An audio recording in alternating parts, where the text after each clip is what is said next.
Il est 10 heures du matin quand j'écris ces lignes. Je n'ai pas pu dormir de la nuit.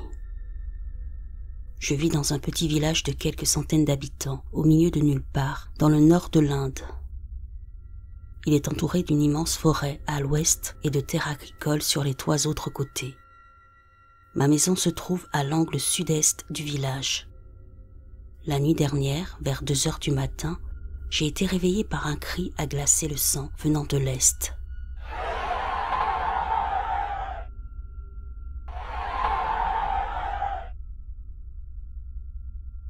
Je pense qu'il était assez fort pour réveiller tout le village, mais je n'en ai encore parlé à personne. Ce cri ne ressemblait à rien de ce que j'ai pu entendre, et ça m'a donné la chair de poule. C'était un mélange entre le cri d'un animal et celui d'un humain.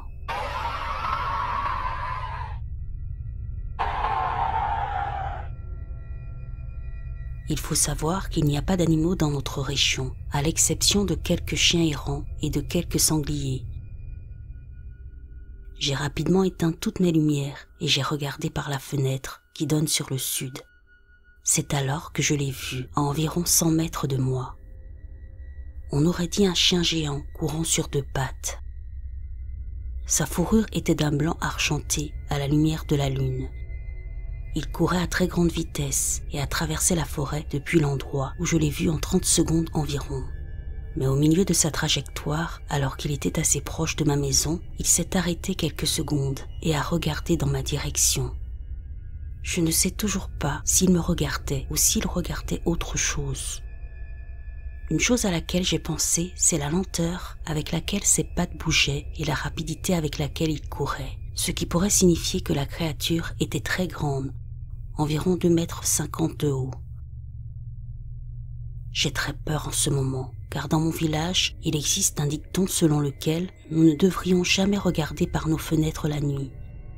Il paraît que des esprits maléfiques pourraient nous voir et entrer dans notre vie.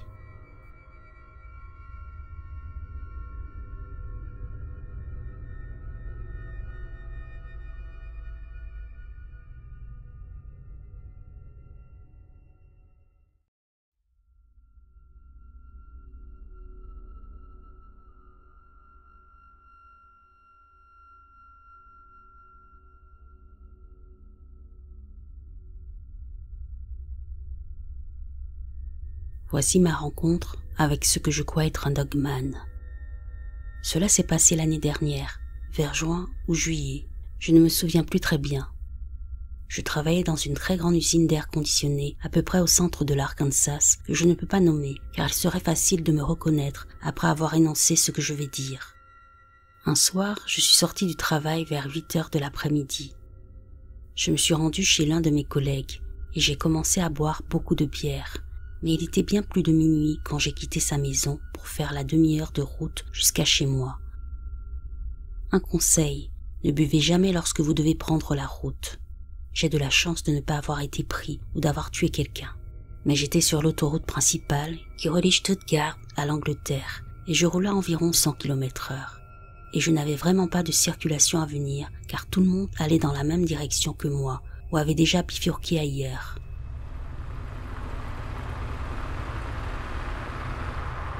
J'avais une voiture sur laquelle j'avais installé une barre lumineuse sur le pare-choc avant. Elle était allumée et elle éclairait bien la route. J'ai pris un virage et j'ai remarqué quelque chose de sombre du côté passager de la route, dans un fossé qui marchait dans la même direction que moi. En me rapprochant de la chose, j'ai vu qu'il était recouvert de fourrure noire et qu'il marchait sur 2 pieds. Lorsque je me suis approché suffisamment pour voir l'aspect complet de la créature, elle s'est retournée et m'a regardé. À ce moment-là, j'avais l'impression qu'elle regardait dans mon âme. Je pouvais voir qu'il avait une tête de loup et un corps musclé.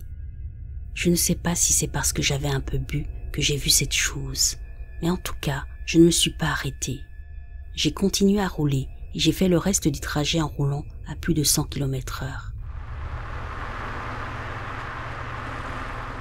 Arrivé chez moi, je me suis précipité à l'intérieur et j'ai dormi avec mon arme sur mes genoux. Cette nuit-là, je n'ai cessé d'entendre des choses marcher à l'extérieur de ma maison et mon bulldog s'est recroquevillé dans sa niche sans pouvoir en sortir. Depuis, je n'ai pas bu plus de 3 bières en une seule fois.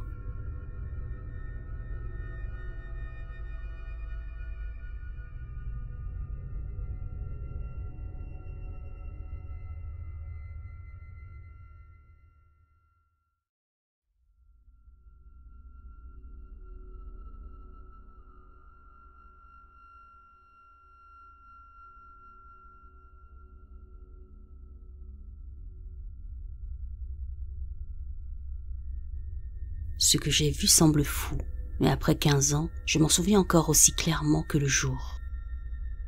Quand j'avais 10 ans, je vivais dans une maison au nord de Londres avec mes parents. En face de notre maison se trouvait un champ où nous promenions notre chien le matin. Ce matin-là, je l'ai promené seul. C'était un quartier assez sûr et j'étais littéralement à 5 minutes de la maison. J'étais en train de promener ce dernier, qui était un cavalier King Charles, habituellement très docile et amical. Nous marchions dans le champ le long d'un sentier qui mène vers l'arrière du champ, quand soudain mon chien s'est arrêté net et a regardé fixement devant nous. Ses poils se sont hérissés et il a commencé à grogner.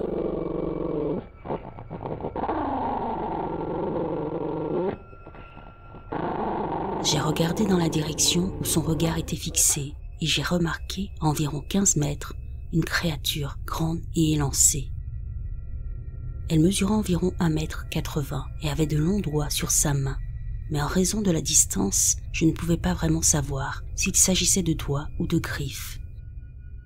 Elle était penchée en avant, un peu comme lorsqu'un chimpanzé passe de la position debout à la position de course à 4 pattes. Le plus étrange, c'est qu'il avait de longs appendices ressemblant à des pointes sur le dos. Environ 5 secondes après l'avoir vu, il a couru dans les buissons devant lui et a disparu. La vitesse et la façon dont il courait étaient étranges.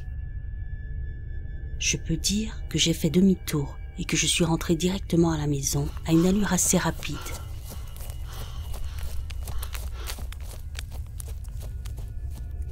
Je n'ai plus jamais promené mon chien seul dans ce champ. Comme je l'ai dit, c'était il y a 15 ans. Alors tous les détails du visage de l'animal ont été perdus dans ma mémoire. De plus, le moment où je l'ai vu et la vitesse à laquelle il s'est précipité dans les buissons étaient assez rapides. Mais malgré toutes ces années passées, cette rencontre me donne encore des frissons, comme si c'était hier.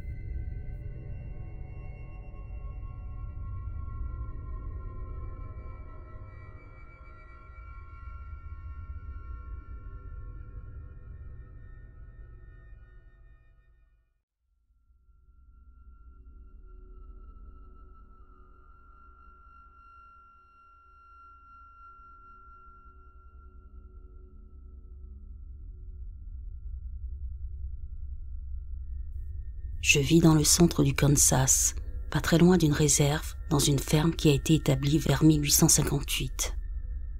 Je viens d'emménager ici il y a environ 2 semaines, et il y a quelque chose qui rôde autour de la ferme. Au début, j'ai pensé qu'il s'agissait de coyotes ou même de chiens sauvages, et j'ai pris les mesures appropriées. Oui, nous avons des chiens de garde pour le bétail, ils font leur travail. Mais ce soir, mon compagnon et moi avons vu quelque chose qui ne correspond vraiment pas à la faune locale. La première fois que je l'ai vu, c'était vers 21 h. Il avait une fourrure grisâtre et était à environ 10-12 mètres de distance. Mais il a couvert environ un demi-hectare à un acre en quelques instants. Et il était grand, très très grand. Selon moi, debout, il devait mesurer au moins 2 voire 2,50 m de haut. Environ 1h30 plus tard, mon fiancé et moi étions de retour à l'extérieur et nous l'avons tous deux vu à ce moment-là, beaucoup plus près, juste de l'autre côté de la route, alors qu'il se tenait dans le lit d'un ruisseau. Par ailleurs, nous avons entendu des voix ou cris à l'extérieur qui n'étaient absolument pas humaines et qui n'étaient pas celles d'un chat ou d'un animal quelconque. Je suis païenne et malheureusement, je n'ai pas mis en place mes protections habituelles parce que je n'ai franchement pas eu le temps. Il y a des protections laissées par l'un des anciens propriétaires, la grand-mère de mon fiancé, aujourd'hui décédée, comme une grande quantité de carillons éoliens, de capteurs de rêves et d'autres talismans du même genre.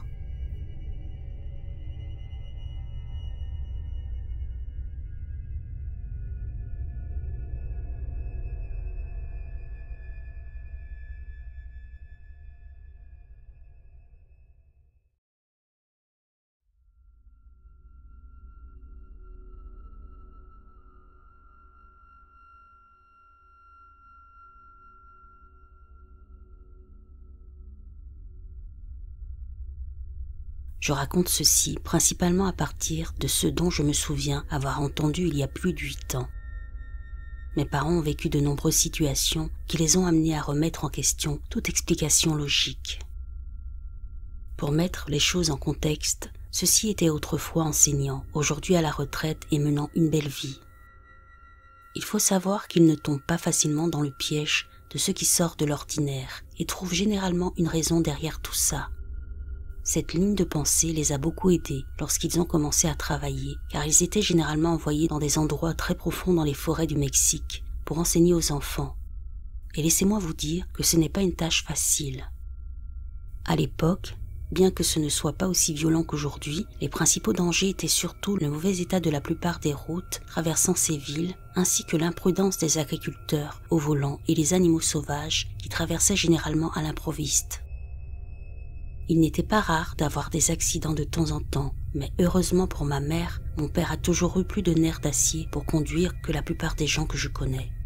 De plus, c'est un conducteur responsable.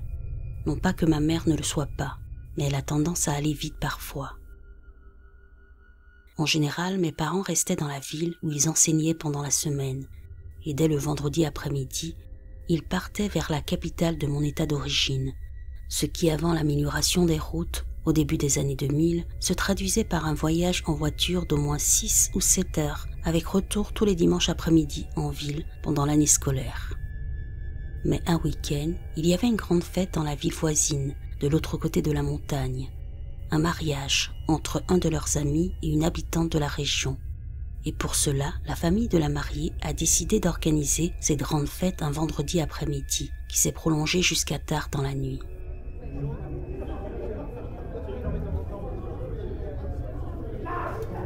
Mes parents n'avaient pas envisagé de partir au début, car le chemin du retour serait assez pénible, mais comme c'était leur ami, ils ont décidé de rester pour la fête et ont pensé qu'ils pourraient partir tôt le matin.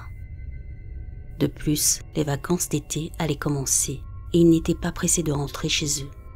Ils pouvaient simplement aller boire quelques verres et assister à la cérémonie, puis commencer à conduire jusqu'à la prochaine ville qui se trouvait à 1 heure ou 2 de là, y passer la nuit et repartir. La ville où se déroulait la fête n'avait pas d'endroit où ils pouvaient passer la nuit, donc rester était hors de question. La fête était bonne et ils ont célébré avec leurs amis jusqu'à bien après l'heure prévue à laquelle ils envisageaient de retourner à la première ville et d'essayer, après avoir dormi un peu, de prendre la route habituelle. Il faisait déjà trop sombre pour être en sécurité et en toute honnêteté, la route vers la prochaine ville où ils avaient l'intention d'aller était dans un bien meilleur état que la précédente. Mes parents se sont retrouvés à conduire jusqu'à la ville suivante, avant même que le soleil ne se montre à l'horizon, presque sans dormir. Ils y étaient habitués, car à l'époque où ils se fréquentaient, ils partaient en road trip à travers presque tout le Mexique, alternant entre de longues heures de route jusqu'à ce qu'ils puissent trouver un bon endroit pour dormir avant de reprendre leurs aventures. Le soleil commençait à se lever très légèrement, et mon père était sur le point d'éteindre les lumières, jusqu'à ce que ma mère, un peu alarmée, lui montre du doigt un gros animal noir qui semblait courir sur la route dans la direction opposée.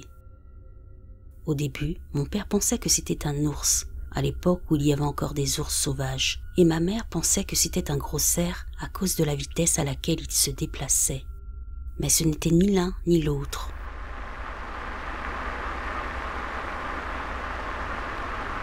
Mon père a klaxonné pour tenter de faire fuir l'animal, mais cela n'a pas fonctionné. À ce stade, il était de plus en plus nerveux et ma mère a commencé à paniquer. L'animal ne s'arrêtait pas. L'animal était gros, de peau foncée. Aucune autre caractéristique n'était claire car la chose courait vite, trop vite pour un animal normal. Alors mon père, déjà énervé, a décidé d'accélérer en faisant clignoter ses phares dans une dernière tentative désespérée. Mais malgré tout, la créature continuait à s'approcher d'eux.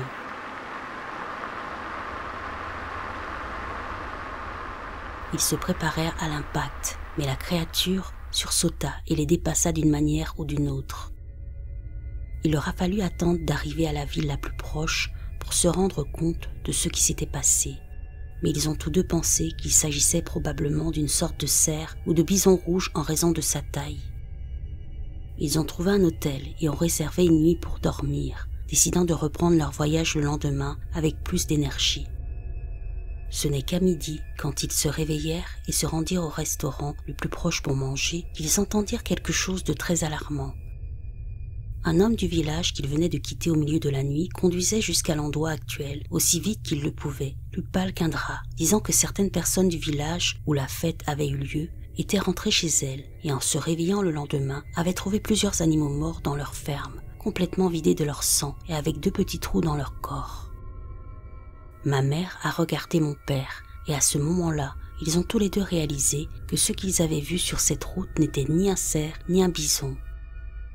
Aujourd'hui encore, mes parents disent que tout ce qu'ils ont vu sur cette route cette nuit-là n'était pas un animal connu et n'ont jamais nié qu'il puisse s'agir du tristement célèbre Chupacabra.